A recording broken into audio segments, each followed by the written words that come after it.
KOMO TV4.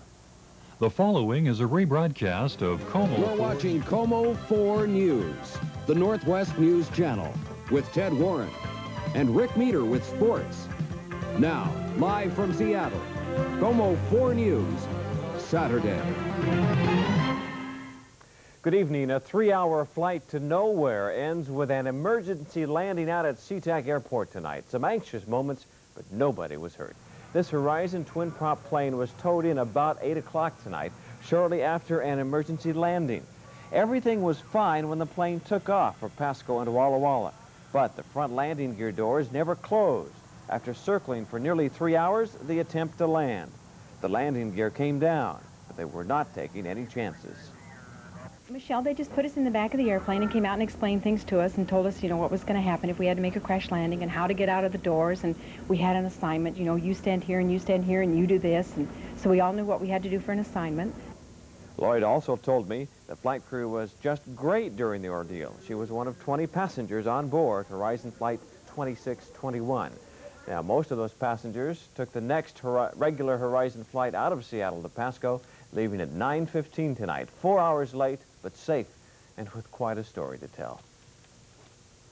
It was 40 years ago today that a plane carrying 32 Marines crashed into Mount Rainier, killing everybody on board. But the memories of those who were lost lives on in the minds of their families, those who gathered near Mount Rainier on the 40th anniversary of the tragedy. Buddy E. Snell. Bobby The roll J. call, 32 names in all. Today's ceremony took place in view of the mountain that still holds their bodies entombed in a glacier. The plane was the only one of 6 that crashed on its way from California to Sandpoint Naval Air Station on Lake Washington.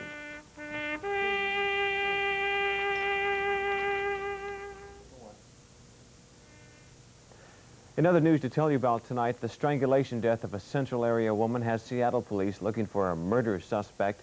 This was the house where the body of 26-year-old Patricia Ray Kloss was found. The medical examiner says she had been choked to death.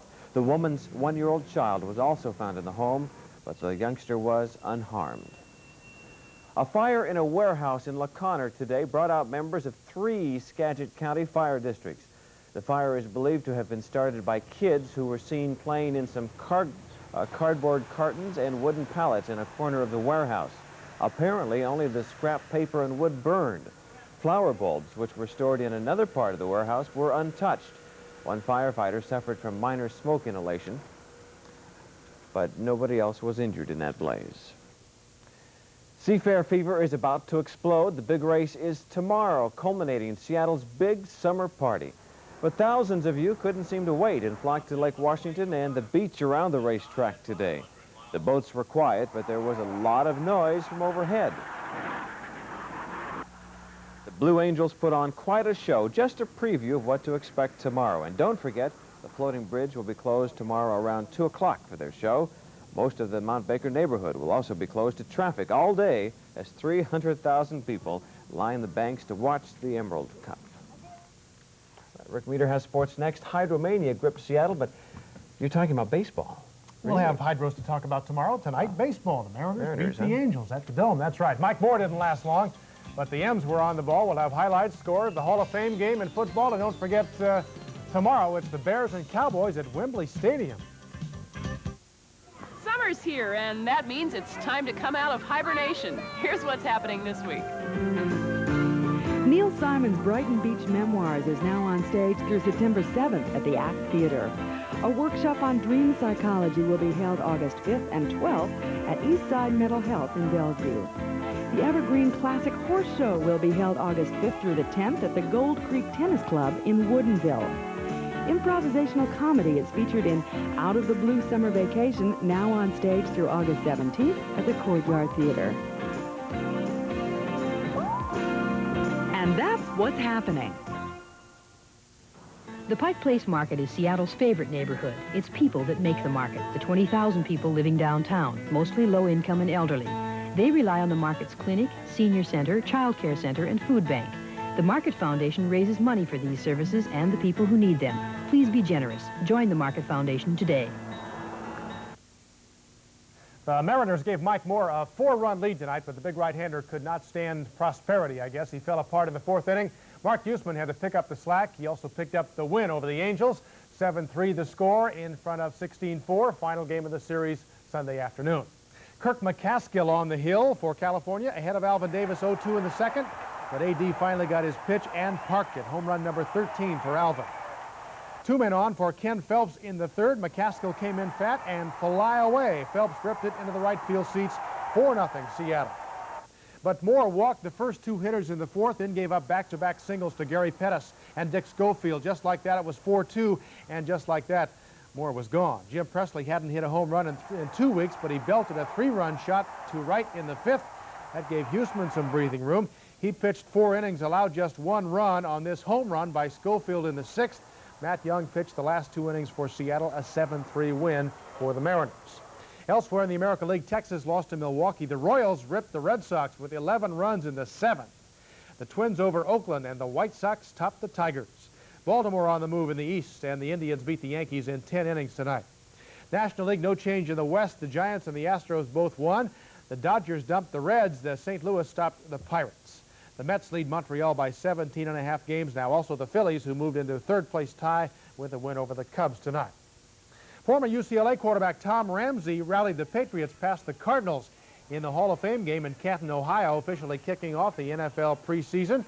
Cedric Jones on the receiving end of that previous pass and this touchdown pass in the 3rd quarter. Ramsey hit 17 of 23 for 254 yards, and he's the 3rd stringer. New England stopped St. Louis 21-16. 11 boats have qualified for the Emerald Cup. A couple more will try in the morning between 10 and 11. Racing begins at noon on Lake Washington. The final heat scheduled for 4:10.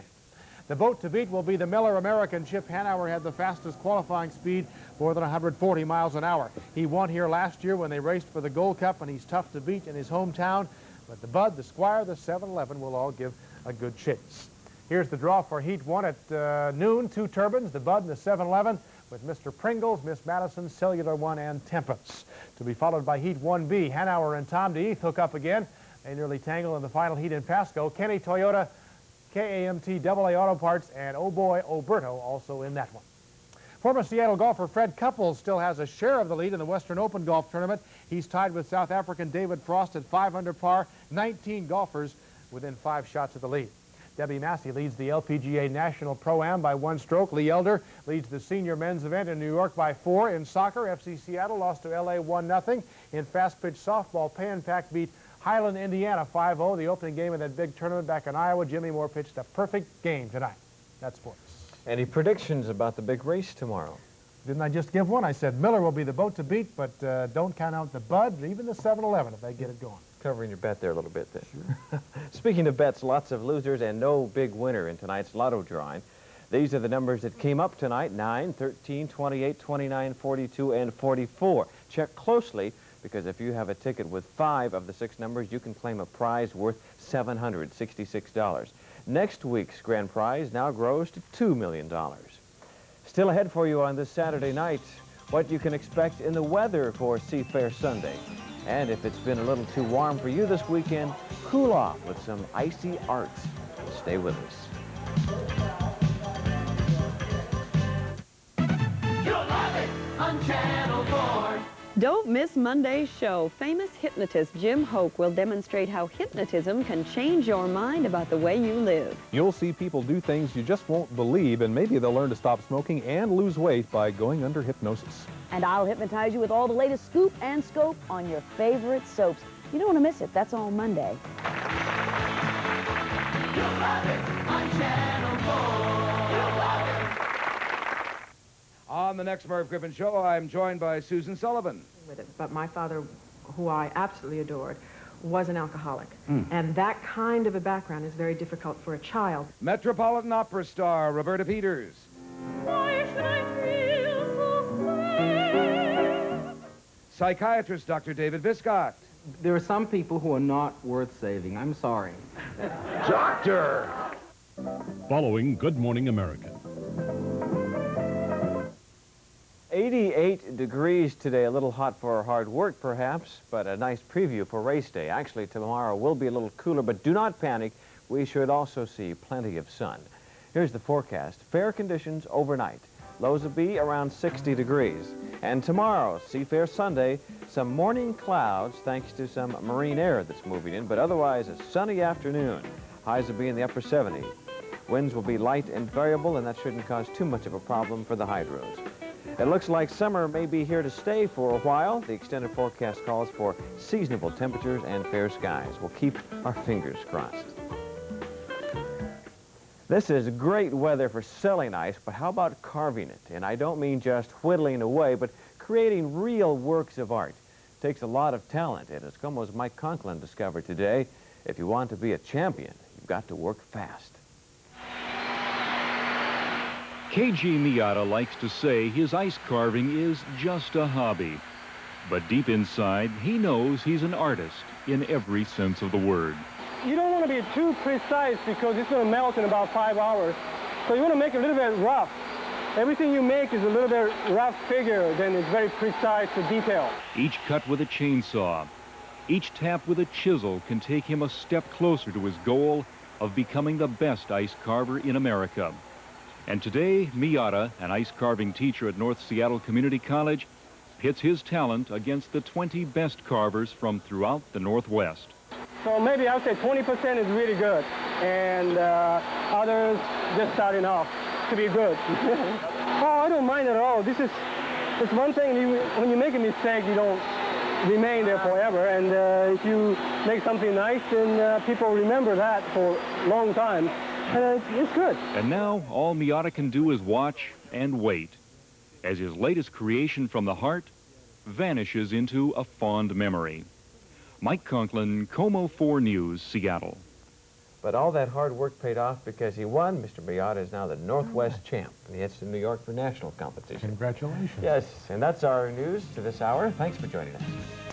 ABC's World and National News is next. You have a good evening and a good Sunday. See you tomorrow at 5. Good evening. Good night.